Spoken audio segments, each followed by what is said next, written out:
नमस्कार दोस्तों, बेरोजगारी आज के दिन देश का सबसे बड़ा मुद्दा बन चुका है। सवाल यहाँ पर ये उठता है कि आखिर ऐसा हो क्यों रहा है। 140 करोड़ लोगों का देश है।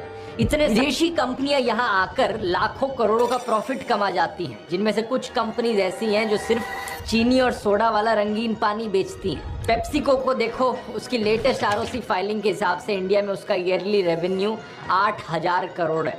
कोका कोला इंडिया, इसका ईयरली रेवेन्यू 12,800 करोड़ से ज्यादा। और देश के युवा को 12,800 रुपए की नौकरी भी नहीं मिल सकती, ये कैसे पॉसिबल हो सकता है। इकोनॉमी में आपके लिए कोई नौकरियां नहीं है। आखिर कौन खा गया आपकी नौकरियों को, आपके काम धंधे को। आज के इस वीडियो में अनएम्प्लॉयमेंट की प्रॉब्लम को गहराई से समझते हैं दोस्तों। क्या है इसके पीछे की रूट कॉज और क्या है इसका सोल्यूशन। ना सिर्फ सरकार के पर्सपेक्टिव से कि सरकार क्या कर सकती है, बल्कि आप भी क्या कर सकते हैं। पहले ये जानने की कोशिश करते हैं कि आखिर कितनी नौकरियों की जरूरत है देश में। मिनिस्ट्री ऑफ एजुकेशन की वेबसाइट पर 2021-22 की रिपोर्ट मिली है मुझे। यहाँ लिखा है number of enrolments higher secondary में है 2.85 करोड़, यानी कि अप्रोक्सीमेटली इतने बच्चे हर साल हायर सेकेंडरी स्कूल में एनरोल करते हैं। क्या इतनी नौकरियों की जरूरत है हमें हर साल? एक्चुअली यहाँ पर हमें उन स्टूडेंट्स को भी कंसीडर करना चाहिए जो ड्रॉप आउट कर जाते हैं पहले। UDISC रिपोर्ट के अनुसार करीब 12.61% ड्रॉप आउट रेट है सेकेंडरी लेवल पर, यानी क्लास 10th के बाद। और इससे पहले अपर प्राइमरी लेवल पर 3% का ड्रॉप आउट रेट है और प्राइमरी लेवल पर भी 1.45% का ड्रॉप आउट रेट है। इसी साल की इस रिपोर्ट को देख लीजिए, करीब 35 lakh 10th grade students 11th grade में पहुंच ही नहीं पाए। तो अगर हम 12th पास, 12th फेल और इन सारे ड्रॉप आउट्स को कंसिडर करेंगे तो ओवरऑल नंबर जो निकल कर आता है वो 3.4 करोड़ के आसपास होगा। इनमें से ज्यादातर 12th पास स्टूडेंट्स डिसाइड करते हैं कि वो कॉलेज में पढ़ाई करेंगे, लेकिन क्या हमारे कॉलेजेस में, देश के सारे कॉलेजेस में इन करोड़ों लोगों को अकोमोडेट करने के लिए इतनी कॉलेज सीटें हैं? इसका जवाब सीधे तौर पर ना है। पहले मेडिकल एजुकेशन का एग्जाम्पल लेकर देख लेते हैं। जुलाई 2023 में हमारे minister of health and family welfare ने पार्लियामेंट में बताया कि पूरे देश में करीब 1,08,000 MBBS की सीटें हैं। इसके अलावा कुछ BDS की भी सीटें हैं, bachelor of dental surgery. Times of India की रिपोर्ट के अनुसार जो टोटल नंबर ऑफ सीटें हैं यहाँ पर MBBS प्लस BDS की सीट्स, ये 1.4 लाख के अराउंड है। लेकिन नीट UG 2023 में जो टोटल नंबर ऑफ एप्लीकेशंस थी वो 20 लाख से भी ज्यादा थी। यानी कि अगर 15 लोगों को एम्बिशन है डॉक्टर बनने का तो उनमें से एक ही को सीट मिल पाती है। PG सीट्स का नंबर इससे भी कम है, 67,800 सीट्स सिर्फ। इसका मतलब समझ रहे हो आप दोस्तों, देश में डॉक्टर बनने वाले कैंडिडेट्स की सप्लाई भरपूर है। ढेरों लोग डॉक्टर बनना चाहते हैं हमारे देश में और डिमांड भी बहुत है। डॉक्टर्स की सख्त कमी है देश में। लेकिन प्रॉब्लम बस ये है कि हमारे देश में इतना एजुकेशनल इंफ्रास्ट्रक्चर ही नहीं बनाया गया सरकार के द्वारा। कॉलेजेस की, यूनिवर्सिटीज की, एजुकेशनल इंस्टीट्यूट्स की कमी है। इस प्रॉब्लम का एक और पहलू भी है। जितनी टोटल मेडिकल सीट्स हैं हमारे देश में, उनमें से आधी सरकारी मेडिकल कॉलेजेस में और बाकी आधी प्राइवेट मेडिकल कॉलेजेस में। और प्राइवेट कॉलेजेस की फीस बहुत बहुत हाई होती है। एक टाइम्स ऑफ इंडिया रिपोर्ट के अनुसार DY पाटिल मेडिकल कॉलेज जो मुंबई में है, ये सबसे महंगी MBBS की डिग्री ऑफर करता है 1.4 करोड़ रुपीज में। दिसंबर 2022 में minister of state for education ने पार्लियामेंट में इंफॉर्मेशन प्रेजेंट करी थी, जिसमें पता चला हमें कि मीडियन फीस किसी भी प्राइवेट मेडिकल कॉलेज के देश में 11.5 लाख रुपीस पर ईयर है। यानी कि पूरी डिग्री की फीस हो गई करीब ऑलमोस्ट 60 लाख रुपए। मीडियन फीस डीम्ड यूनिवर्सिटीज की इससे भी ज्यादा है, 21 लाख रुपए per year. Total fees 1 crore रुपए से ज्यादा। देश में कितने परिवार ऐसे हैं जो इसे अफोर्ड कर सकते हैं? 2022 की report state of inequality in India के अनुसार 90% इंडियंस की कमाई 25,000 पर मंथ से कम है। 90% देशवासी ये कॉलेज फीस अफोर्ड ही नहीं कर सकते। अब ये बातें सुनकर कोई न्यूज एंकर बहाना मारेगा कि सबको डॉक्टर ही क्यों बनना है। तो आइए दोस्तों, इंजीनियर्स की भी बात कर लेते हैं। दिसंबर 2022 में हमारे minister of state for education Subhash सरकार ने राज्यसभा में बताया कि इवन दो इंडियन पॉपुलेशन बढ़ रही है, लेकिन पिछले 5 सालों में total number of engineering colleges में जो सीटें हैं वो नीचे जा रही हैं। 2017-18 में 14.65 लाख सीटें थी, ये नीचे गिर के 2021-22 में सिर्फ 12.53 लाख रह गई। लेकिन यहाँ पर भी इस प्रॉब्लम का एक और पहलू है। 2017-18 में आधी से ज्यादा सीटें खाली गई। 2018-19 में 48.6% सीट्स वेकेंट थी। 2021-22 में भी करीब 33% सीट्स वेकेंट थी, यानी 4.21 लाख सीट्स खाली। यहाँ भी सप्लाई की कोई कमी नहीं है। करोड़ों लोग देश में इंजीनियर बनना चाहते हैं, लेकिन इतनी सारी सीटें खाली क्यों जा रही हैं इंजीनियरिंग कॉलेजेस में?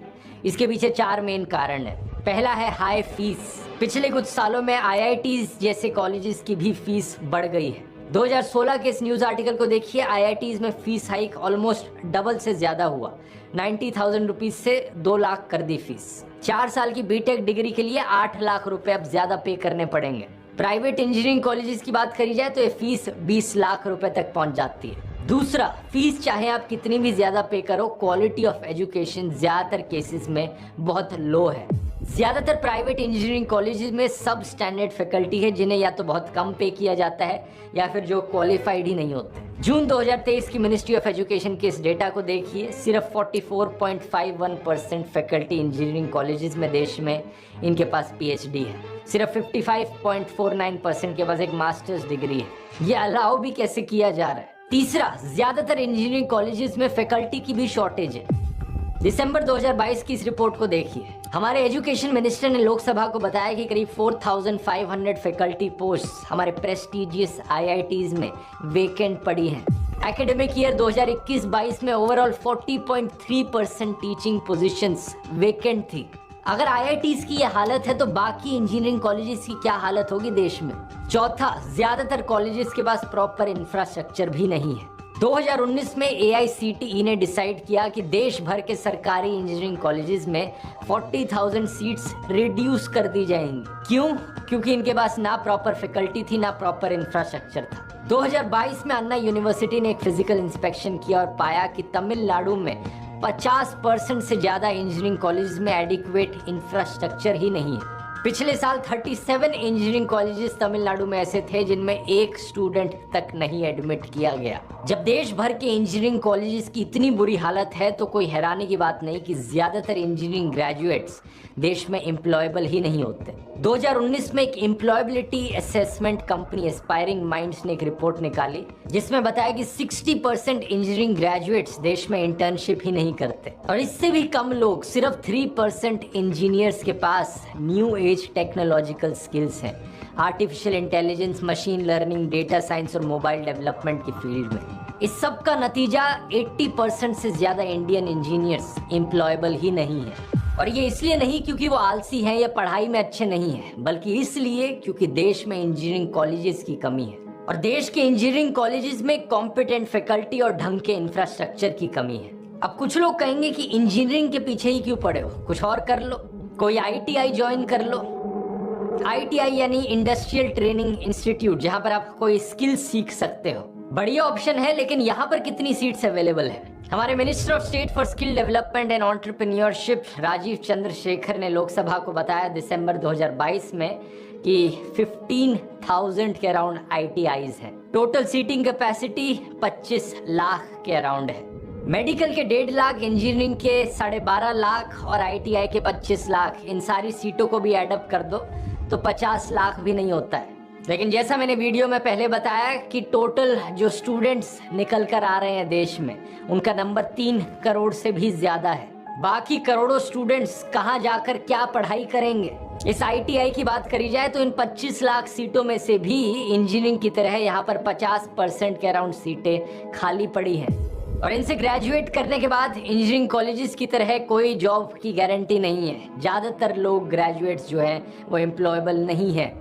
हो क्या रहा है यहाँ पर? इंडियन इकोनॉमी का GDP ग्रोथ रेट नेगेटिव में तो नहीं है और ना ही ये कंपनीज लॉस में जा रही हैं। TCS का अगर आप प्रॉफिट देखो तो 9% ईयर ऑन ईयर ग्रोथ मिली है उन्हें प्रॉफिट में, 11,300 करोड़ का प्रॉफिट। इन्फोसिस का अगर क्वार्टरली प्रॉफिट देखो बिफोर टैक्स 8,500 करोड़ का प्रॉफिट। इन सारी कंपनीज ने हर क्वार्टर में प्रॉफिट रिकॉर्ड किया है, लेकिन लोगों को देने के लिए इनके पास नौकरियां नहीं है। जिन लोगों को नौकरियों पर रख रखा है उनसे ओवर टाइम काम कराया जा रहा है। आधे से ज्यादा एम्प्लॉयज बर्नआउट की कगार पर है। मैकेंसी हेल्थ इंस्टीट्यूट 2023 के सर्वे के अनुसार वर्क प्लेस बर्नआउट सर्वे में इंडिया टॉप पर है।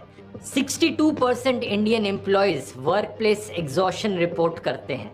सेकंड नंबर पर जापान आता है 61% के साथ। ये इकलौती ऐसी रिपोर्ट नहीं है, पहले भी कई रिपोर्ट्स आई हैं जिन्होंने यही चीज पॉइंट आउट करी है। सितंबर 2023 की Asian mental health index report, आधे से ज्यादा इंडियन एम्प्लॉइज वर्क से एग्जॉस्टेड फील करते हैं। फरवरी 2021 की आईएलओ की report, Indian workers work the longest, यहाँ जॉब्स कौन प्रोवाइड करेगा? क्या यहाँ के गरीब लोग बस इंतजार करते रहें कि किसी दिन किसी गोदी सेठ की नज़र इनके नगर पर पड़ेगी और यहाँ आके फैक्ट्रियाँ लगाएंगे वो और हमें नौकरियाँ देंगे? ये माइंडसेट बदलने की जरूरत है, सरकार को इंटरवेंशन करना होगा यहाँ पर। अभी सरकार सिर्फ लोन्स प्रोवाइड करती है, लेकिन सरकार को means of production, storage space और मार्केट मैकेनिज्म्स प्रोवाइड करने होंगे।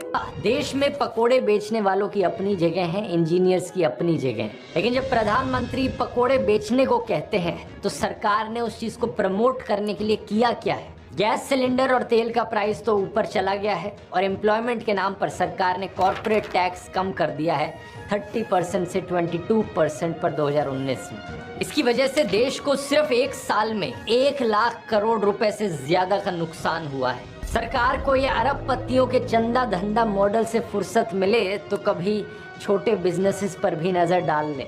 इन्हें बढ़ावा देने की जरूरत है अगर सही में जॉब्स क्रिएट करनी है देश में। और आप यहाँ सरकार के भरोसे मत बैठे रहो दोस्तों कि किसी दिन सरकार एक्शन लेगी और मुझे कभी नौकरी मिलेगी। आप अभी से ही काम करना शुरू कर सकते हो। ये बात समझ लो कि सरकारी नौकरी हो या ना हो, प्राइवेट नौकरी हो या ना हो, आप ही कोई कुछ करना पड़ेगा। करो। घर पर बैठे रहकर इंस्टाग्राम पर स्क्रॉल करने से अच्छा, बैटिंग एप्स में टाइम वेस्ट करने से अच्छा है कि कहीं ना कहीं अपने आसपास अलग अलग काम को होते हुए देखो और सीखो कि लोग कैसे काम कर रहे हैं। कोई भी काम छोटा नहीं होता अगर उसे सिंसियरिटी और मेहनत के साथ किया जाए तो। अगर आप सिंसियर हो तो आप काम करना सीखोगे और जल्द ही कॉन्फिडेंस आपके अंदर डेवलप होगा कि आप अपना खुद का बिजनेस शुरू कर पाओ। लेकिन कुछ भी करने के लिए आपको यहाँ शुरुआत करनी ज़रूरी है। कोई भी स्किल हो, आप सीखने की कोशिश करो। शुरुआत में पैसा कम मिले चिंता मत करना, लेकिन कुछ महीने के लिए इसे इंटर्नशिप की तरह देख सकते हो। ये अपने आप में एक बहुत बड़ा टॉपिक है कि एग्जैक्टली आप क्या क्या कर सकते हो खुद का काम करने के लिए या खुद से काम ढूंढने के लिए। लेकिन आज का ये वीडियो बहुत लंबा हो चुका है, देख सकते हो। बहुत बहुत धन्यवाद।